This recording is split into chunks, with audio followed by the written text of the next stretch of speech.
Speeds. Sound speeds. You spend so much of your life playing with invisible things.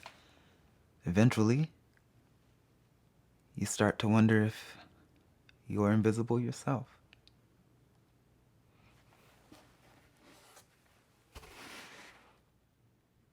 What do you think? Hat on or hat off? How do you usually perform? With the hat on, usually. Then hat on, definitely.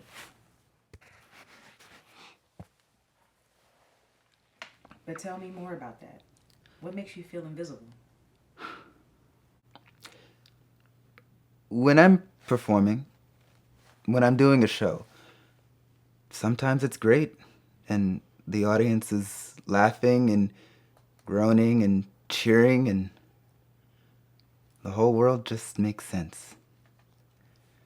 But then, when it gets quiet, things get so quiet. Sometimes people don't even look at me at all. The audience is silent, and when I'm performing, I'm silent, and that silence sinks in, and the inner monologue starts to take over. What kind of inner monologue? The one that says you're not good enough, or that you were crazy for thinking that you ever were.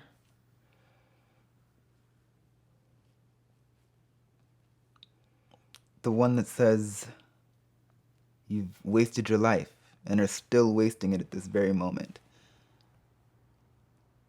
And all I feel is that my mind is like this inescapable prison. I push past that voice, the voice that tells me I'm invisible, but every time it feels like I'm walking into an ever more powerful wind, and I don't know how long I'll be able to keep going. How did you get into miming to begin with? Okay, this is gonna sound very silly, but when I was a kid, my parents took me on a little trip to Paris, and we were walking along the Seine, and there was this guy playing an accordion with a tuxedo cat on his shoulder. And that combination of the music and the Eiffel Tower across the river, and the tuxedo cat looking right in my eyes, I knew that's what I had to do, what I had to become. It felt like fate. So, in those quiet moments with the interior monologue, what keeps you going? Some of it's fear, if I'm being totally honest. I've invested so much into this craft. It's a big part of who I consider myself to be. Sometimes it feels like I'm trapped inside a box. I don't know who I would be if I weren't a mime. It's kind of a crushing feeling. The last few shows have been like that. I feel like I'm getting to the end of my rope. But here's the thing. At the end of the day, all it takes is one. One kid's smile, one passing chuckle, and all the doubts just melt away. This is who I am. This is who I was meant to be. What about the moments where nobody smiles, nobody laughs? Uh, um, I guess.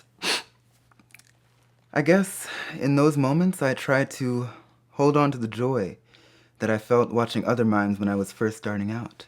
That surprise and delight. And know that as long as I'm giving it all I've got, maybe I can be the one who's smiling. At the end of the day, it only takes one.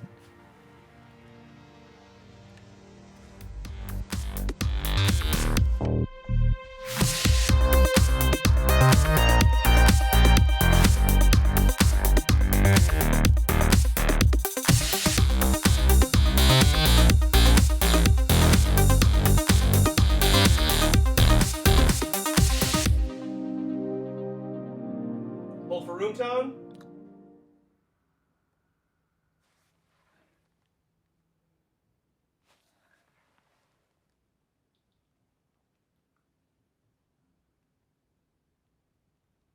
Okay, thank you.